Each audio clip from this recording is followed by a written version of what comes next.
This episode is powered by Podcast Startup, the learning platform for creators with a voice. Podcast Startup covers tech, production, editing, marketing, and more. I know what it feels like to be slowed down by the challenges revolving around fear, procrastination, and tech. Yet I've recorded and published over 260 podcast episodes. To learn more about Podcast Startup, go to unstarvingmusician.com/podcast startup and get free podcasting startup tips right to your inbox. Again, visit unstarvingmusician.com/podcast startup to learn more and get your free podcasting startup tips. This is the Unstarving Musician podcast. I'm your host, Robonzo. The podcast features conversations with me, indie music artists, and industry professionals, and it's all intended to help other indie music artists be better at marketing, business, the creative process, and all the other things that empower us to do more of what we love. Make music. Welcome to another episode, my friends. It is a pleasure to be in your earbuds or on your speakers today, this evening, whatever time it is for you. I am recording this intro on my iPhone, traveling, as I want to do, and that is forgetting all my recording gear, from my one-time hometown of Arlington, Texas. With allergies. I am being murdered by cedar allergies, apparently, and it's turned into a full-blown cold. I actually tested for the damn COVID, but apparently I don't have that. I'll test again just to make sure, but boy, do I have a cold. Seth King is my guest for this episode.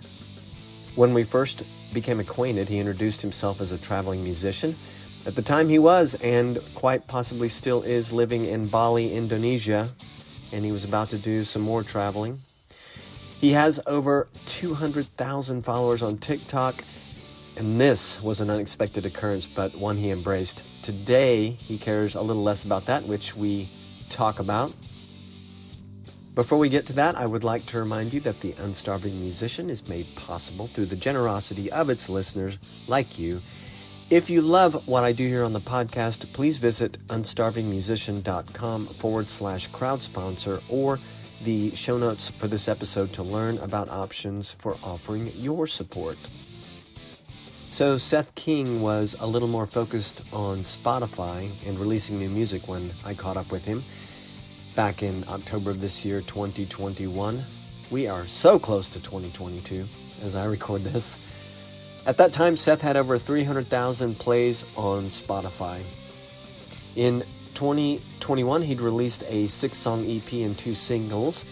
And moving into the new year, 2022, he was looking forward to the release of a 13-song album with plans to precede that with more singles. He actually quit music at the age of 21 to pursue journalism and film. He worked in film for a while, and then TikTok helped him rediscover his love for music. Going into this conversation, I was really interested in learning about his experience with TikTok, but the story unfolds in an unexpected way. It's interesting, and I learned some good stuff. I think you will too. We talk about the difficulties of performing in Bali, having motivated him to leave the country, how success on TikTok was good until it wasn't, how TikTok is very regionalizing, going from 200 streams to 10,000 streams by shifting his focus from TikTok to playlisting, how letting PR companies do all the connecting for you can leave you with no connections of your own, and how to avoid the loneliness that can result from working as a solo artist. Well, I forgot to ask him how he would genreify himself. I've decided he's a pop artist. I think he wouldn't argue that too much. I think he's got a great voice, and he clearly loves all aspects of making music. He loves playing live, more so, and especially for true listening audiences. I can completely appreciate that. But he is of the online musician generation that many of us are becoming or have become. He has a great voice and clearly loves making music. So I hope you enjoyed this conversation as much as I did. Here is me and Seth King. I've done that more than once. That's so sad. Yeah, me too, actually. I ran my own podcast for a little while, and it's the worst thing when you get there and you go, oh, I didn't press record on the external recorder. What was your podcast about? I was actually before I developed a new artist name and everything, I decided that I was gonna every single song that I wrote, I was gonna write have a podcast about the specific song and why I wrote it. Even the songs, well, especially even the songs that just would never ever be heard by people. Yeah. Um, and then it just became untenable in a way. It was just like, sometimes if you write 3 songs in a day, I can't do a podcast episode about each one. I was And like, and no. TikTok's a little less overhead, right? To get out some quick TikToks as I know you do. Yeah, yeah. No, it's just like, no, it's just not going to work. It's a lot of work, man, especially if you're trying to Not do it work. right. So I feel for you, totally feel for you. Thanks, by the way, for spending time with me for this chat. And I know it's late for you, so really appreciate it. And thanks for sending me all the awesome stuff about what's been going on with you. You contacted me while I was traveling in Mexico, and I think, and on Instagram. So Yeah. thanks for that. You mentioned that you are a traveling musician, which I love. Hmm. And you're living in Bali right now, right? Yep. Yeah, so tell me about your travels and how it collided with music, or did they sort of happen all together? Yeah, for sure. Well, kind of weirdly enough, I was always doing music from when I was a young age, but then I don't know, I sort of hit like that 21-year-old age, and I was in cover bands every night, and I sort of stopped playing music for just such a long time. I really decided, for some reason, I think I said to my mother, I'm more than just a singer or a musician, and I want to do other things. And so I started doing filmmaking, and that was actually a whole 8-year journey. And I just loved traveling through that. Like I found these projects that was all these filmmaking projects overseas. Like I filmed something in Turkey, climbing a mountain there, and then I was doing research for a feature film across the world. And one of the places I fell in love with was Bali. And when I came back to Bali to do a travel series and host a travel series as a maker, there was our driver would just show us these Balinese singers singing these really campy sort of 80s love songs in Balinese, which is the local dialect, not even Indonesian language. And I just said, you know what, at the end of this video, let me just, at the end of this travel show video, let me just sing that song that you keep showing me. And I sang it. He took a video on his phone, and that was sort of my first taste of this weirdly kind of online success, as I got 1.5 million views on that video. And I just went, you know what, bugger it, let me just go back into music. I'm sort of sick of being, thinking that, I don't know, just putting it on the side. And then it kind of worked together, because that was the traveling and the music come together straight away. Wow. And did you go to school for film, or was that something you just? Yeah, so I started going to school for music, and then I don't know, I was real cocky when I was a kid, because I remember being like, I already know this, I've been singing since I was this high. And then I quit music school, and then I started journalism degree, and I quit that. And then when I did filmmaking, I was like, no, I'm going to stick with this. And so I did a full filmmaking degree. Well, I'm sure it all comes together nicely, messing around with music, having all those stops and starts, that stuff you accumulated along the way, both film and journalism, for all the stuff you're creating. 100%. Yeah, that's nice. 100%. That's very nice. And how long have you been in Bali? 2 years now. Basically, just before COVID hit, it was yeah, like November 2019. Okay. Wow. Yeah, Lucky time to start, I guess. yeah. I mean, it's You may not have been there otherwise if you'd waited much longer. 100%. Like so the whole Balinese thing happened. I was like on Balinese TV and all of that. And it was a big rush in November. And I remember already thinking, nah, I don't want to do this for too long. My English music's come back like with a force. Let me move to London and busk on the streets every day. That was the plan. And it got to March, and I was actually at a recording studio in KL when everything was happening with COVID. And I was like, I just don't know if I can trust. Well, I mean, when the pandemic's happening, you kind of need a place, and you kind of need money, or at least you need enough money to survive. And London was just looking way too expensive. So I just was, look, I know Bali, I know I can live there very cheaply and very well for very cheap. So I was like, let's go back there, and hopefully it'll be safe. And where did you get to Bali from? Where were you before Bali? Before that, I was in Australia. So Okay. yeah, I'm born in South Africa with an Italian and South African father, Italian and South African parents, and then moved to Australia, lived there for 20 years, and then yeah, so I'm a bit of a mongrel in terms of heritage. Yeah. So with going back to giving up music, was that just Mhm. because what you were doing musically? It sounds like you were just kind of burned out from playing. I've been there. You're playing cover gigs, and you knew something else was out there. You didn't know it was going to be music again. Was it Mhm. basically just kind of tired of doing that scene?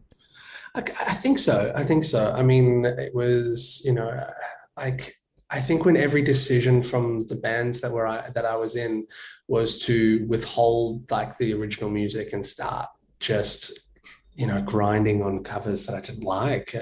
And also, I think the other thing is something that I've actually been dealing with lately and working on is I had this real need to be watched and listened to while I was singing. Hmm. And when I was playing cover gigs, you look around at a crowd and they don't Yeah, really care. that right. You know, they don't care. And in actual fact, most people are going to come up to you and go, "Can you turn it down?"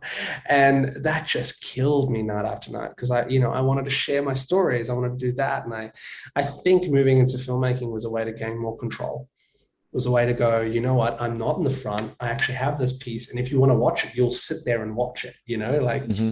you can't be distracted or tell me to be quiet because it's your choice to watch it in that sense. Yeah. Yeah, and I've done so many of those gigs that you're talking about, and I've spoken to a few people on this podcast about that. There are some I know who perform because they love playing to a listening audience, and Mm-hmm. they don't, they try not to knock it, but they're just, they have friends that do cover gigs and make great money doing it and have a great time, but just, or, playing to a bar crowd, and they're just not into it. And right, something that happened to me right before COVID was I got to do my first house concert. It was here in Mm-hmm. Panama. A friend came from the States, and I knew it was going to be special because it would be one of the maybe few times up to that point that I'd been performing for a listening audience as opposed to what you had described. So it's fun. And so, do you feel?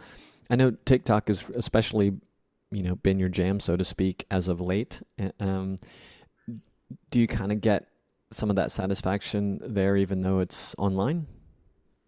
Some of that. Some Yeah, of that. I mean, I think you actually really can create a nice community with TikTok's live feature. sure. It's very underused. I think a lot of musicians will get very intimidated with, the feed, and they look at the feed and it's like, oh my gosh, I don't know how to deal with this. I don't want to make content like this. And I certainly had that, and I still have that, to some degree. But Is that when you're when you doing? Is that when you're doing live? You're talking about like comments coming in, things like that, or No, no, I'm talking about like literally just the feed of, making content. So okay, like when you yeah, make the content, that the kind of content that you seem like you need to make on TikTok, there's that real intimidation. But when you get to 1,000 followers and you can go live, it was a very interesting thing that sort of happened. Yes, you do have to have engagement because the more comments means the more people get sent out to. But I mean, I would look and sometimes I'd get on there and there'd be 20,000 throughout an hour, 20,000 people that have just watched. And maybe there's 50 people that have sat there the whole time and actually sent you comments and really cared. right, But that's 50 more than, I sometimes would have, well, that's 50 more than I'd have at a cover gig in that sense. And yeah, and there's some people that really care. So I did find a little bit of that, but I mean, it's still you're always going to find that non-listening. It's just something you have to get over, I think. yeah, sure. Are you doing given our pandemic times? Are you doing any live performing for listening audiences these days recently? That's actually one of the main reasons why I want to leave Bali is it's just really difficult to play here. I mean, Ah, there's not much here. And it's in a very technical, weird, gray, illegal area. I mean, really? yeah, I mean, you've got immigration authorities looking for any reason to deport people whatsoever or to extort money in that sort of sense. And I don't really want to talk too badly about it, but I've had friends who've been at an open mic, and because they were on the poster of the open mic, they were hit up by immigration, and it's like Oh wow. they're not even getting paid, but it's still it's still one of those weird things because they don't want to take jobs away from Indonesians. And yeah, so you can have business visas and things like that, but even them, they don't really cover playing music unless you have a specific license, which, so for me, that's why I feel like I'm ready to move and get out and keep roving. Does that mean that a lot of people live there and are able to live there without like a residency, or that's just a particular facet of it that they look out for, I guess, jobs and earning opportunities for locals, nationals? Well, yeah, I mean, people get their business visas. So I ended up getting a business visa for myself, but yeah, like you have to just be very specific with what you do, and a lot of people work here online, and that's sort of been the way. And then that's sort of how I found myself doing TikTok. Yeah, working online. I'm part of a group called Music Marketing Method. Musician Marketing Method? That's funny. I'm forgetting it's the Nuance Music Marketing Method. And the founder is a gal named Linz Crichton out of the UK, and she developed her entire music career online. So and before the pandemic, so when it started, it was like nothing for her. But yeah, it's an interesting world, and it's nice that the opportunities are there. But as we're discussing, nothing beats playing live in the environment that 100%. You really thrive in. Yeah. So why is it? So I watched a couple of your TikToks. I've not been an active user. It's funny, today I re-downloaded the app. It's been a long time, and I know I had an account, but I can't find any remnants of it, so I'll start over. But you're quite good, by the way. I wanted to say that first because I watched a couple of your videos. I really like your vocals. I think I saw you do an Imagine Dragons song that I actually played with friends before. It was quite good. But why do you think that first video did what it did for you? Well, purely that was somebody who's not Indonesian, a foreigner singing an Indonesian song. I mean, that's one thing about being, it was just that niche, that weird niche. It's also, it hit into something cultural as well, because I think there's a narrative here that foreigners don't care about culture. They're just looking to gentrify the whole of, especially Bali in that sense. And a lot of the comments that I got was, Balinese is a dying language in itself.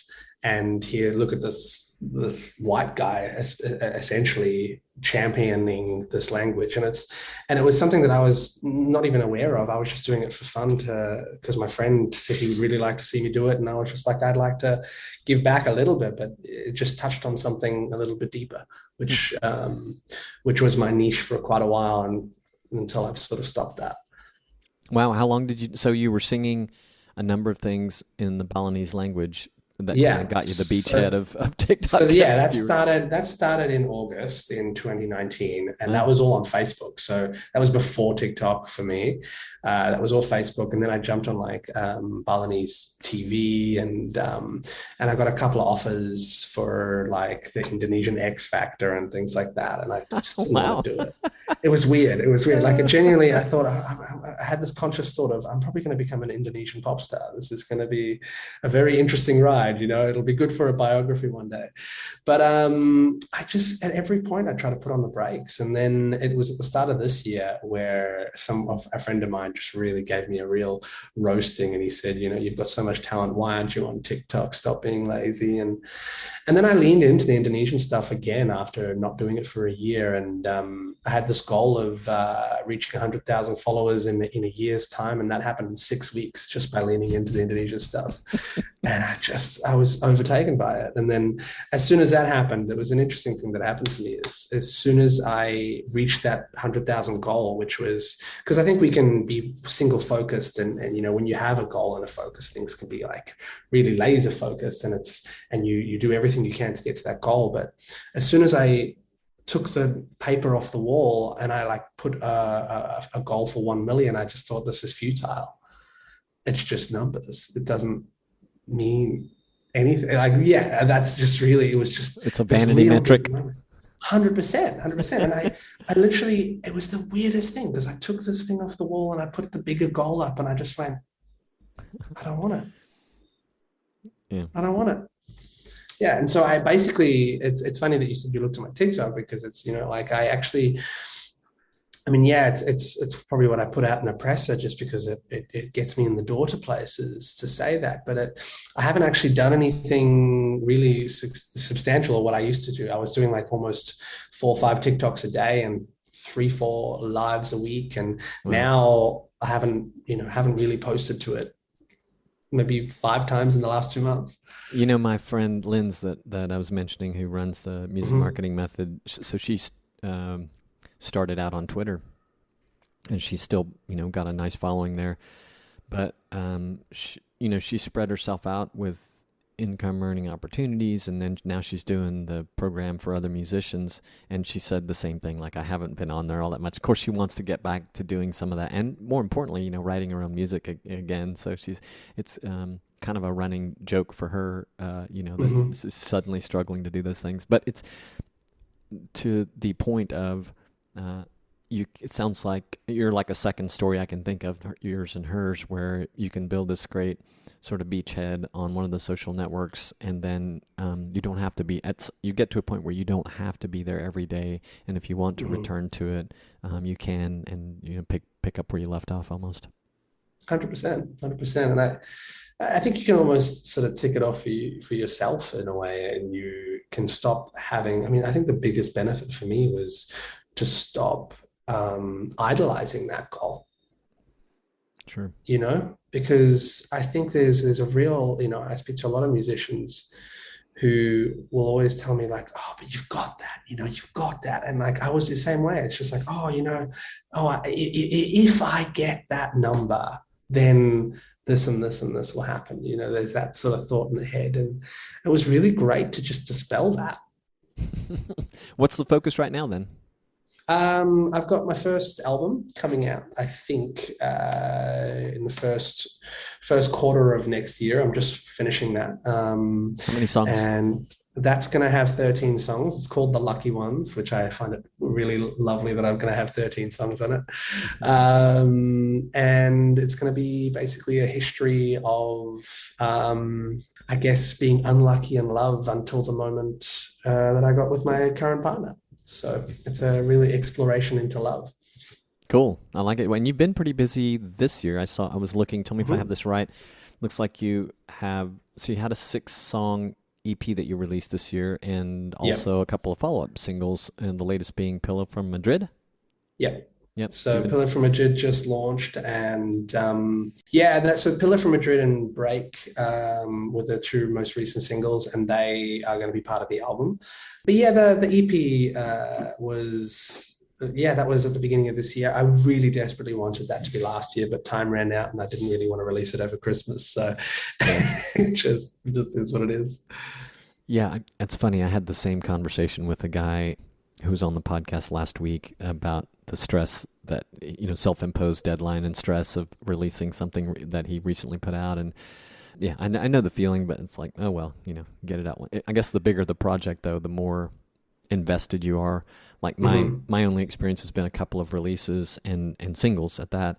And the first one, it was kind of a moving timeline. It didn't freak me out too much for it to move. The second one, though, it came out, I bet, 3 months later than I wanted it to. So, and I thought maybe I can do one of these a month, but that hasn't happened either. But anyway, I can appreciate it. I can certainly appreciate it. I guess one last thing on TikTok, and maybe it's Mhm. not related at all, but you have a healthy number of streams on Spotify too. Were they Mhm. related, or did you have a completely Actually, separate effort that helped with that? very separate effort. I think that was honestly, you really just touched on the reason why I stopped TikTok dead in its tracks in a way, because I mean, TikTok's very region based. So I got sort of stuck in a rut um, with it because it's all my TikToks are getting sent out only to Indonesia, no matter Really? what. Even with a VPN, you get shadow banned, and so like you cannot use a VPN. You're just stuck in Indonesia, especially because he's got 300 million people, right? And so I had a song that I released, and as soon as I saw the metrics from it come through, so it was Break, and as soon as I saw it from TikTok, I only had 200 streams. I had 200,000 followers and only 200 streams. And through playlisting, I was, got up to 10,000 streams. And I just looked at that and I went, this audience doesn't care what I do. Mm. I mean, they care if I sing in Indonesian songs, but It's not the right medium, I guess. yeah, well, no, I don't think it was the right medium. It was the wrong audience, and so I think I genuinely think I'll pick up back TikTok once I leave, Okay. and once my audience changes by where I am. So hypothetically, if you go to Australia or say the Mhm. UK, is that same regional limitation still So there, or is it a product of you being in Indonesia? it's a product of Indonesia. So it's actually really quite unique almost to Indonesia because Indonesia is such a large audience base for one language, right? Hmm. And so everything's sort of really stuck into that. I mean, there are some things that's spill through the cracks, but you do have to make it big in Indonesia first before it can get out. And when you go to the UK or Australia, instantly you go to the Western. It's a different sort of type of region. It's just like they lump UK, South Africa, Australia, and US together. So it's like, that feels like a great market to be in. Yeah, I mean, not that I have great aspirations, but it's certainly always in the back of my mind. But so I'm in Panama right now, and Mhm. I'm sitting here wondering, wow, so if I start streaming on TikTok, is it basically going to go out to Central America and that's it?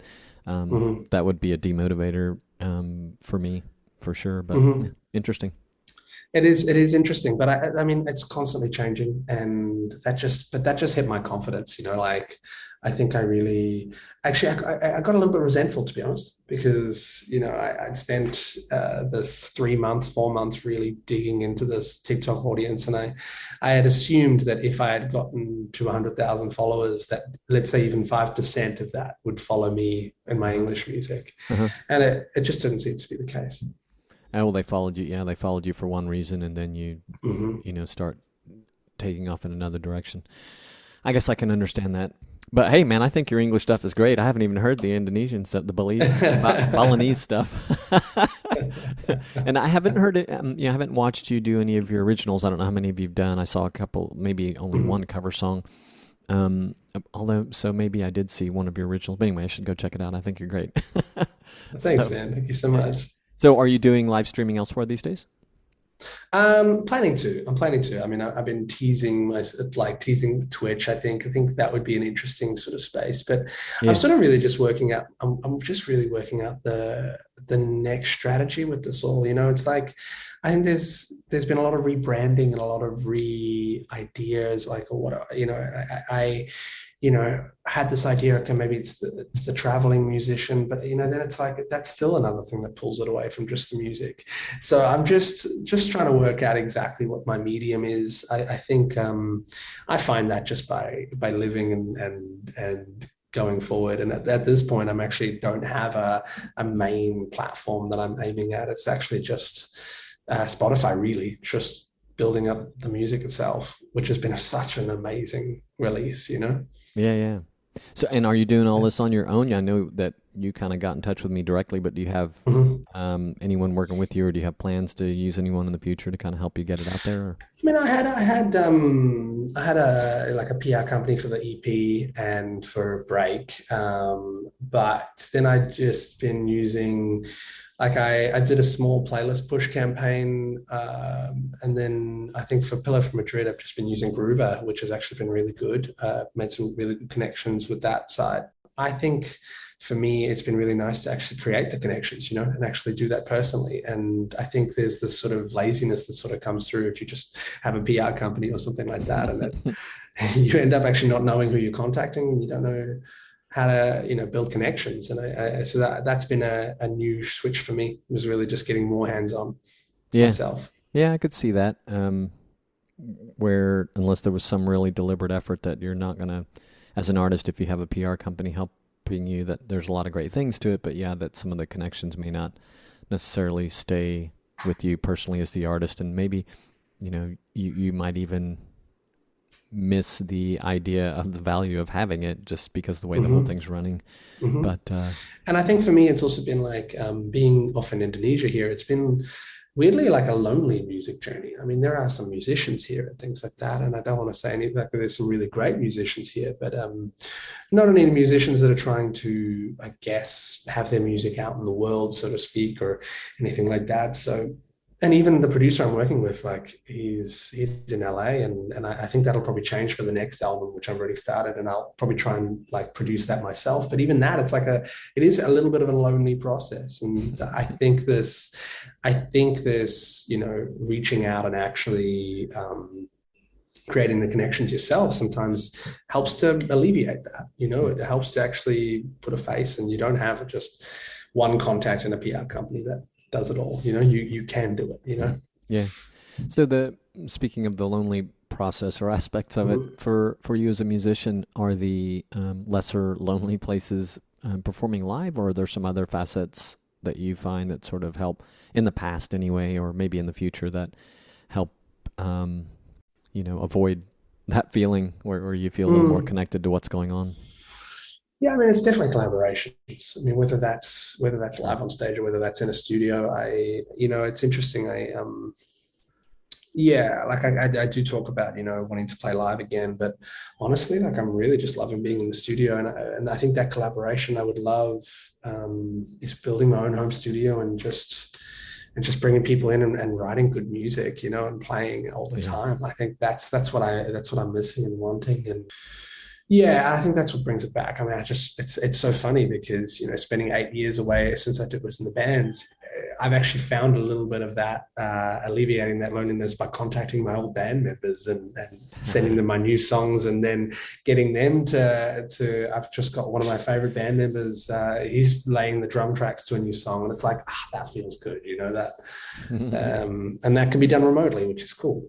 Yeah, I have lived that experience, and I was just sharing in an email this week that I got my first taste of why my friends or acquaintances who are studio engineers, mixing, mastering, producing, whatever they're doing, why they get so much joy out of it. I had a couple of friends here just recording a song for one of them. Her daughter was getting married this month, and she wrote this song for her, and we had a mutual acquaintance come over and lay down guitar, and she sang it.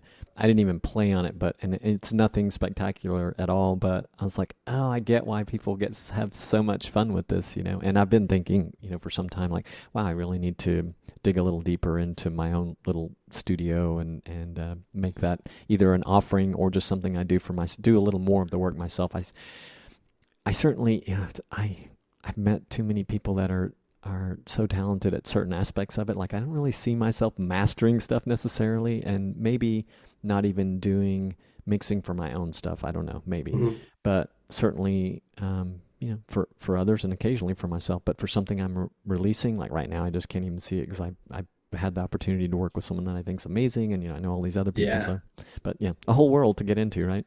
I get you. I get you. I mean, it's a crazy new world to get into, but I feel a little bit less daunted by it because I've been a really good like director and editor in filmmaking. So it's actually Ah, the weird thing is like the editing kind of really transfers quite over to music, and it's always funny, when I was at film school and even afterwards, when I'd get jobs, I would sometimes gravitate towards the sound design areas, which is really just another extension of producing in that sense. But I get you. I mean, I never think that I'll probably be somebody that mixes very well. who knows?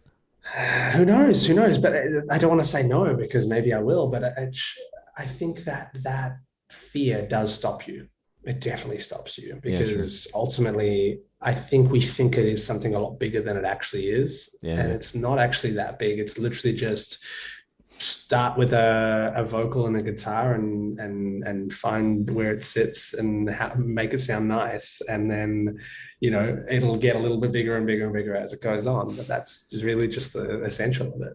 Yeah, I used to always think of just Phil Collins. I remember seeing him once Mm-hmm. on he had produced so many things for so many different people back in his day. And he was like sitting at a console. He goes, I don't know what all those knobs and stuff do. I just know what I like to hear. And I also heard, Rick Rubin's been doing lots of interviews these days. And I think I heard someone say of him, he's not a musician, and he's not really even a technical studio guy either, but he just like knows what he likes to hear, I guess. And they both Mm-hmm. have done great work, especially Rick Rubin. So there Mm-hmm. you I go. love that, and I mean, it just reminds me of like I think the great ones just never ask for permission if they can do it. You know, like you can be terrible, and you just go, I'm doing it. I love that. Yeah.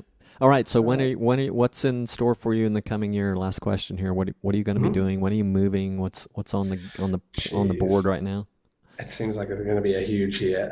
So in the next 2 months before the end of the year, I hope to release. I hope to release another 2 singles, but together, like sort of like a duality kind of thing. So that'll be a song called She and a song called Doves together. Then probably one more single before the album comes out in the first quarter. But in January, me and my girlfriend are going to go to Mexico. So we'll go to Mexico for 3 months. And then once the album releases, I want to set up a van and start a tour around Europe and do that with the album. So that would be my first ever tour, and it'll be the traveling, all bunched in one. All right. Well, keep me posted, brother. I might even run into you in Mexico. We're going back in January. Fantastic. Well, yeah, I think we're leaving here 11th of January and going to go straight to Mexico City. So that'll be a lot of fun. Cool. Yeah, we'll enjoy it. And thanks again for spending time with me, and we'll talk again soon. This episode was powered by Bandzoogle, the platform for musicians and bands to build their website and manage direct-to-fan marketing and sales. Bandzoogle features powerful design options, a commission-free store to sell music, merch, and tickets, detailed fan data, integrations with social networks, and more. Plans start at just $8.29 a month, which includes a free custom domain name. Try it at bandzoogle.com and use the promo code ROBONZO, ROBONZO, to get 15% off your first year. That's bandzoogle.com, promo code ROBONZO. Did you know you can help other independent musicians find the Unstarving Musician by following or subscribing on your audio platform of choice? Well, now you do, and it really does help. And if you have feedback, please go to unstarvingmusician.com to get all my contact info. You can text me, call me, email me, leave a voice message right there on that page. Just go down to the bottom of the page and you'll find everything you need to know. I really would love to hear any of your comments, suggestions, questions, whatever you've got. And you can find links to just about everything talked about in this episode at unstarvingmusician.com/podcast. All right, I'm peacing out. Thank you for listening and sharing with your musician friends and fellow indie music bands. Peace, gratitude, and a whole lot of love.